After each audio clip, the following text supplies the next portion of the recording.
So a couple of days ago, I made a video that sounds like this.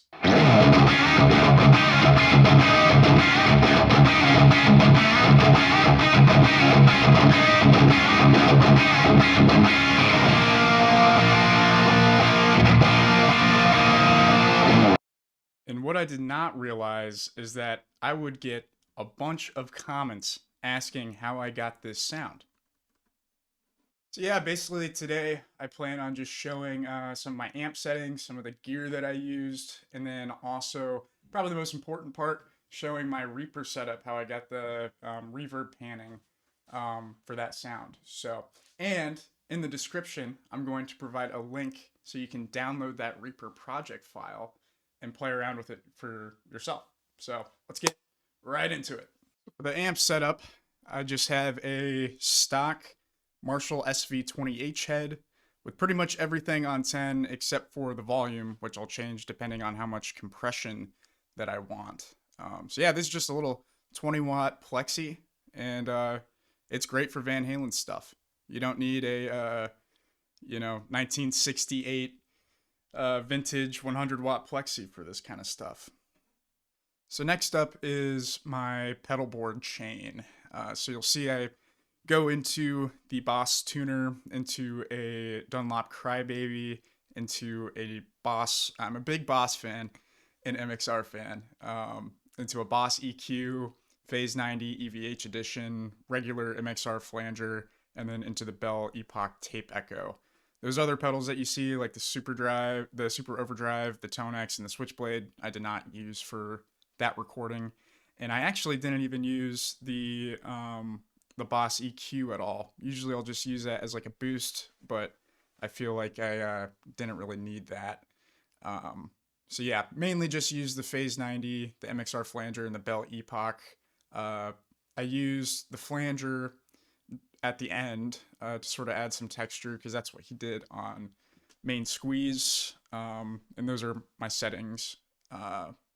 Use the Phase 90 for pretty much just the quiet part of that song, and then the tape echo I actually kept on the whole time. And so Eddie used to use an Echoplex, and within the Echoplex there was a preamp that also gave him sort of like a warm little boost. The Belle Epoch tape echo does not do that, so I wasn't able to emulate that. I pretty much just have it set on slapback settings, because it can be pretty overpowering when you run it into the front of the amp. So yeah, nothing in the effects loop for this one. Bass cam time, baby. My budget got upgraded a little bit. So here is the Torpedo Live setting. So I use the Torpedo Live as my load box to bring it down to bring the amp down to line level, and also so I don't have to mic it because I live in a duplex. And yeah, I think it does a great job. I've been eyeing down like an aux box, but honestly, this is good enough for what I do. So the Torpedo Live, I just got it used for pretty cheap. Does a great job. You can do, they call it dynamic IRs, which I don't really use because I haven't found a way to like make them sound good. So I know there was a comment, a guy asking me how I set up my dynamic IRs. I don't use that feature. I just use the IR loading feature. So here I have some York Audio 5150 cabinets set up, which are loaded with the EVH Celestion. Basically, they're greenbacks. Whatever greenback you use, you can't really go wrong. So this is what I think sounds good. I also have a 5150 2x12 cab myself, and that's what I've always used. So sounds great. Pretty good depiction. So here you can see I'm just using the off-axis SM57 microphone. I don't have anything else on this guy because it also offers power amp emulation, some EQ, and some reverb. I don't use that because I use well, it's a real power amp that I'm using in the in the SV20H, and then for reverb, well, I guess get onto that with my Reaper settings. So, yep. Here's the magic. I can give a link to York Audio in the description. Okay, so this is where the fun begins. I've been trying to sort of reorganize my Reaper setup and just make templates that I can record videos from. So that's why there's so many tracks, but I'm not utilizing a whole bunch of them. Because normally I'll do like a wet, dry, wet sort of setup, or at least set myself up to do that, and then I'll just utilize whatever I need to use on the video. So for this one, it's really just, the mono Marshall coming in, and then that's where this input comes into, and then I will route that to a main left, middle, main right, and reverb. Uh, this main left, dry mid, and main right is just how I do like my eventide effects, because I have some of their plugins and they're great. Um, but yeah, so mainly for this, it's just going to be the main left, which I have set to 76% panned left. Because a lot of people, they think, in the early Van Halen records, they would just do like 100% left and 100% right for the reverb. And that's not really the case. So I did like 75%, 76% left for the main signal. And then for the reverb, I did 52% right. So you get a little bit of reverb on the left as well.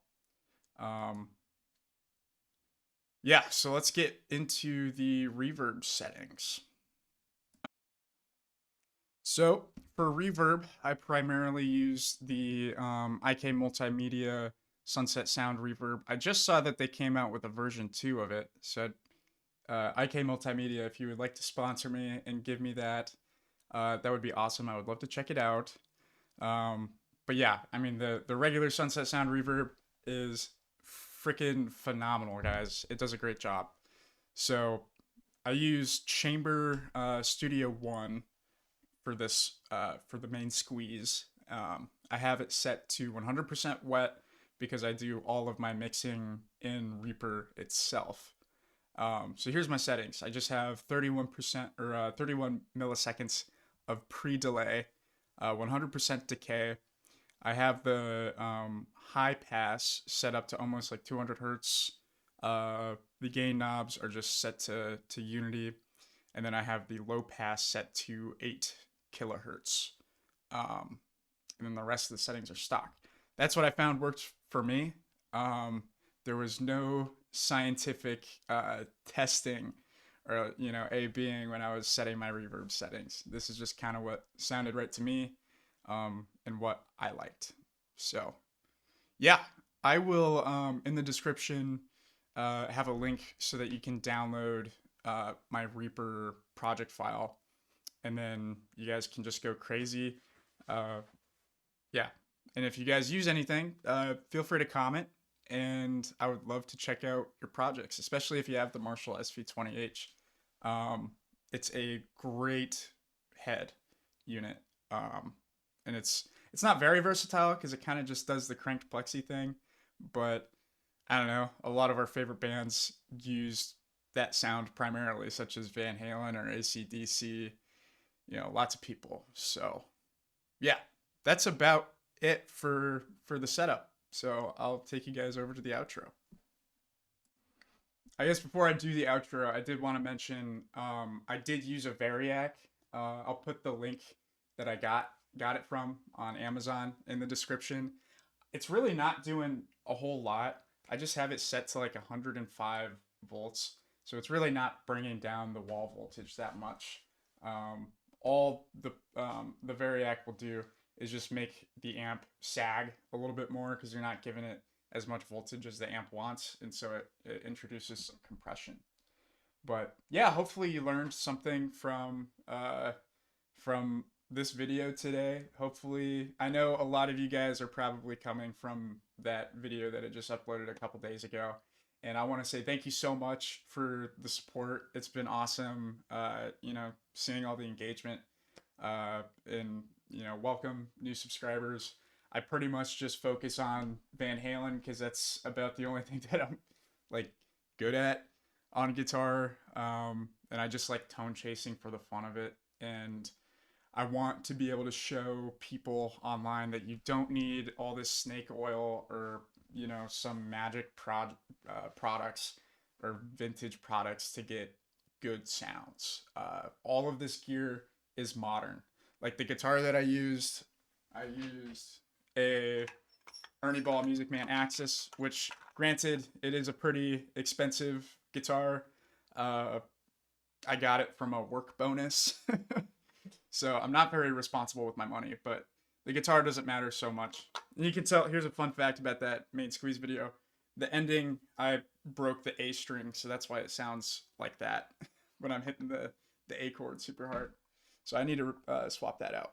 But yeah, hope you guys enjoyed the video.